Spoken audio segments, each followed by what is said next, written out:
Alright, so boom.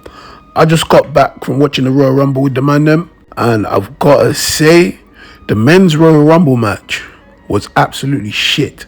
I don't know how you lot feel. To be honest, it doesn't matter how you lot feel. I'm telling you my opinion on it. This was shit. And I say it from the standpoint of the way they mapped this out was absolutely terrible. It was god awful. Yes, you will be entertained. Yes, you can enjoy it.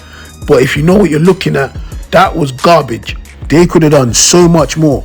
So many face-offs that they could have had, interactions that they could have had, that they chose to not have for whatever reason.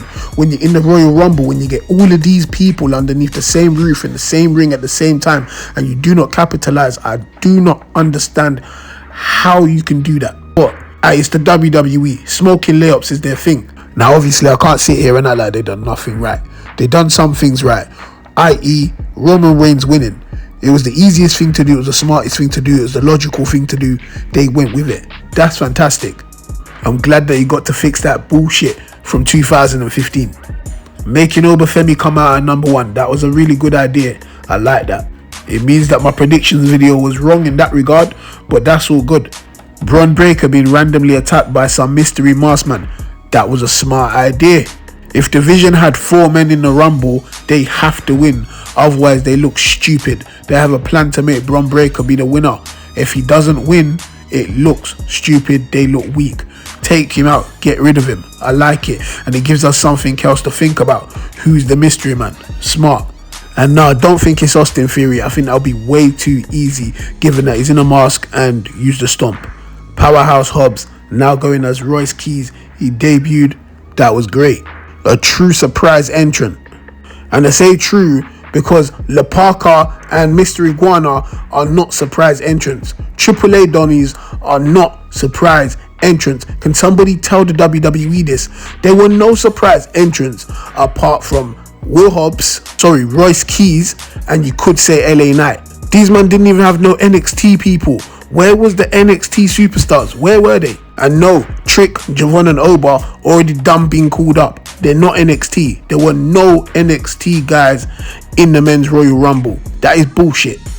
The face-off with Brock and Oba, that is good, and it was bad. The bad was that was the only big-time face-off that we got from Obafemi. That was a bad idea. The good is that we planted the seeds. Maybe we're going to get Brock and Oba at WrestleMania. That's something that I would really be looking forward to. But overall, not enough face-to-face interactions from Obafemi. When it comes down to Obafemi's booking in this Rumble, it looks like it's good on face value, but it wasn't that good. He needed double-digit eliminations. He got 5. Roman also had 5, so he's tied for the most eliminations of the 2026 Royal Rumble. That's not Obafemi's bag. Obafemi needed 11 eliminations.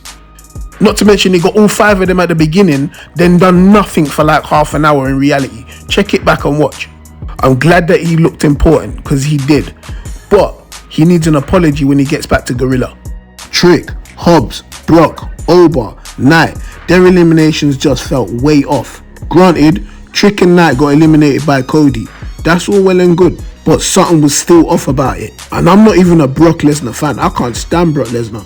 I think he's trash and I think he's cancer. But at the end of the day, he is a draw and you are supposed to protect your commodities. You don't have to be a Brock Lesnar fan to say that he deserves better to be dashed out of the ring unceremoniously by LA Knight and Cody Rhodes during Jey Uso's entrance where he's eating the fuck out with the crowd. That's nonsense. And you'd think that for a company that's so big on viral moments right now, you would think they would capitalize on face-offs and stuff like that a lot more.